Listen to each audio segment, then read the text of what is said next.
Ang ating ikalawang kandidata ay nagtapos sa Don F. Avalon National High School. Nagtrabaho siya noon bilang beautician at ngayon ay isa siyang construction worker. Siya ay single at hilig niya ang mga pageant. Mga binibini at ginoo, ang ating ikalawang kandidata!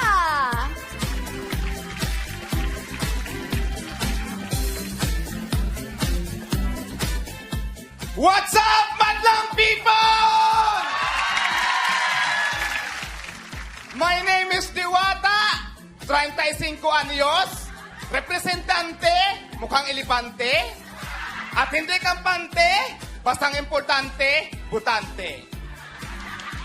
Nagmula sa kalangitan, lumagapak sa kalupaan, narito na sa inyong harapan ang nag-iisang diwata na mukhang kawatan.